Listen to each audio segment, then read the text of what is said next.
Okay, good morning, and thanks for coming and allowing me to discuss with you another step in the necessary reform of the state legislature. Let me tell you about a couple things we've been doing differently. To date, I haven't taken the per diem payments. I haven't taken a car. I haven't taken the calendars that everybody takes to distribute in their districts.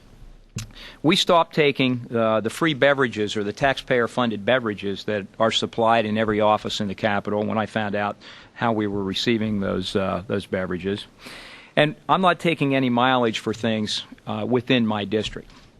And there are other things that we're doing differently than other folks that are here in the legislature, because I don't believe that these benefits are the right thing to do, and I don't believe that the people of Pennsylvania want their tax dollars used that way. You know, since the 1980s, this legislature has presided over the growth of the most sophisticated incumbency protection program in the nation. It's much like the witness protection program, but it's the incumbency protection program. I pledged in the Promise to Pennsylvania, which is a document that I ran on over this past year, that I would work to eliminate taxpayer-funded campaign materials. For example, millions upon millions of dollars have been spent in mail newsletters to constituents. We estimate in my district alone that the cost of newsletters with postage and printing would be $76,000 for the direct mail pieces. And then when you throw in additional pieces for town hall meetings and special events that you have in your district, you're up over $100,000. So really, over a term, we're looking at close to $500,000 in print pieces in the district. And what's most disturbing is that the content of many of these newsletters has become increasingly political. And the timing of the publications, even though there are rules on that, is too close to the elections. This practice must end. I will not mail out taxpayer-funded campaign materials called newsletters. I was disappointed recently to learn that the House Speaker's Government Reform Panel opted to continue allowing taxpayer dollars to fund so-called public service announcements. Too often, PSAs look, sound, and feel like commercials for lawmakers. And like the newsletters, the timing of the PSAs is often heaviest in the months leading up to an election. And in this age of broadband, TiVo, YouTube, and other technology, PSAs are becoming a communications dinosaur, not a model for the 21st century of communication. This practice must also end, and I will not be doing PSAs. For the last decade, state government has treated the Internet like a novelty, not a tool to reduce costs and increase two-way communications with constituents. Successful newspapers have become masters of this new media. Interactivity, breaking news, amended stories, all are part of 21st century journalism. The web has changed everything except state government. Technology should be replacing older systems, but government doesn't work that way. Government has actually grown bigger with increased technology. The website we're launching today is in response to the public's demand for greater efficiency. When people routinely pay their bills, reserve movie tickets, print out coupons, get directions, buy Christmas gifts, they do it from their living room with their computer.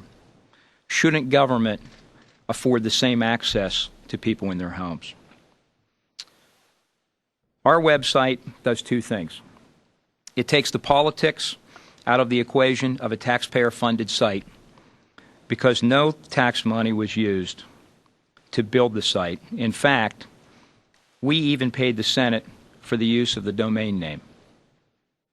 And this site takes the web presence of a Pennsylvania legislator to an entirely new level, filling the demand of efficiency with technology, the way it should be done, the way the private sector does it. This site is much more advanced than any other state legislator's site that we could find. In fact, better than any national site we could find. It answers the call for many constituents about better service from the web, where 21st century constituents can finally connect with a 21st century website. Although this site is technologically advanced, it is very easy to use.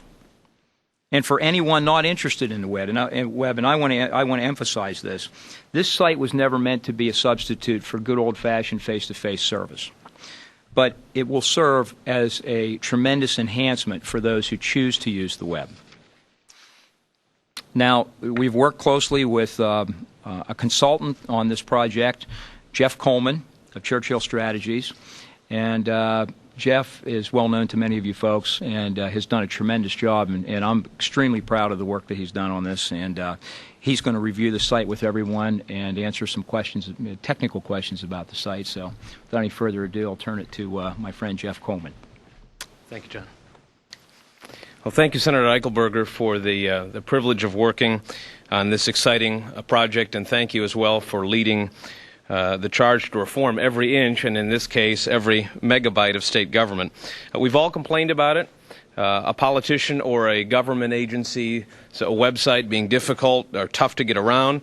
That is, if you can first find the address and crack the code, like the one that we found for state government's user-friendly online directory, www.state.pa.us/PA-Power/Blue Pages.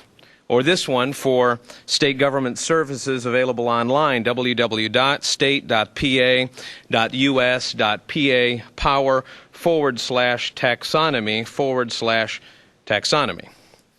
Now, we're not singling out any agency or legislative website because of a long web address. What we're saying is that if we're going to use the web, we should be using the web to make it easier for ordinary people, to find a phone number, to put a face with a name, or an email of a staffer, to talk directly to that agency or that legislator. The web should be making it easier for a reporter to get an answer, to meet a weekend deadline for a story.